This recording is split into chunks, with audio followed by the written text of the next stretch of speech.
I have had adversarial difficulties with reporters, and in fact we have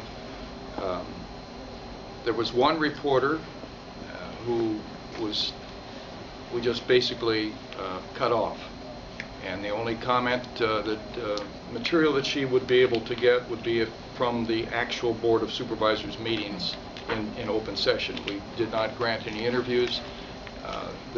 She went over the line several times, not following protocol and contacting our office, contacting the supervisor's wife, which was absolutely forbidden. She is not in politics and has nothing to do with the county or anything, and to call her at home, just a number of things, and so we just cut her off. There are two or three others who basically are unofficially cut off right now. I feel like I'm one of those. No, you're not. You never send me any love anymore, John. Well, let me share something that this is what I have to contend with. JW was on KPBS on July 30th, 2010, and in the transcript he said that this is a quote: "Bill controls his little fiefdom up there and does what he wants, and the administrative end of the county will not putz with him."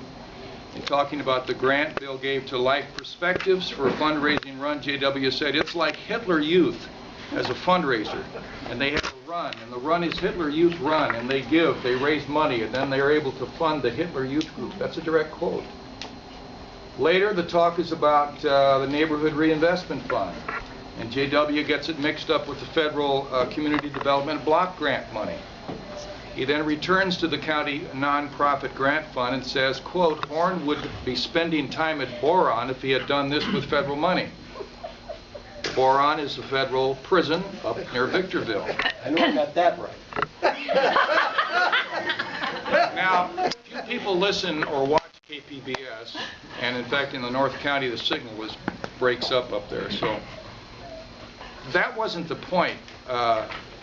In this same interview, and you can shoot your mouth off and be with all of your love chums there on KPBS, Gloria Penner and all of that ilk, but JW praised Jeff McDonald with the UT for doing a real good story about the Green Oak Ranch Ministries, and JW criticized the grant funds that were going to the Big Band Bash. And he said it was a fundraiser for the church, and you ought to know that that's not a church. Green Oak is not a church. It's on a large acreage in the middle of Vista, and it treats drug and alcohol addiction. So that's just some of what. But isn't the proof in the pudding? Didn't you guys back off from that? We have to contend with that. Oh, I understand. And you know, take your best shot. But when you associate with the Hitler Youth and all of this is just going over the line. How do we counter this thing? And I don't want to monopolize this, but let me share with what we do. We have on our website, and I give 3 examples of what we do, is that, by the way, most of the supervisors' responses now are in written form. We grant very few actual phone interviews or live on-camera interviews. Why? The reason being is that especially on the print interviews, what is printed is what has been said, and so when we have an actual statement, then we at least know what he in fact said. But when you're recorded on radio or television, that is your actual statement. You know that you can edit things in a way that suits your needs. I've been there, and I know that. No, you haven't. You haven't been it for 29 years. What I'm saying is, if it's a recorded statement, it is your actual statement. You can't make them misstate something, even if you shorten the bite. You're right, Bob. But the lead-in of your narration and the lead-out and all places that in a different context. Believe me, I know how it works. I've been out of the business for a long time. Wouldn't a newspaper do also the same thing? But things haven't changed. What we do is that we do have a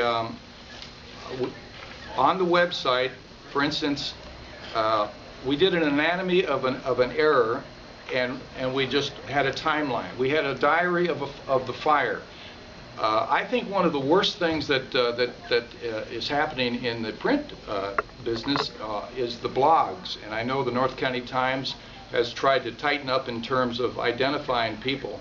But we had someone, and the North County Times printed it, that Bill was playing golf while the fires were going on. And so we had to put out a timeline of exactly where he was when the fires were going on. So that's just how we're able to counter what we believe is inaccurate and unfair treatment.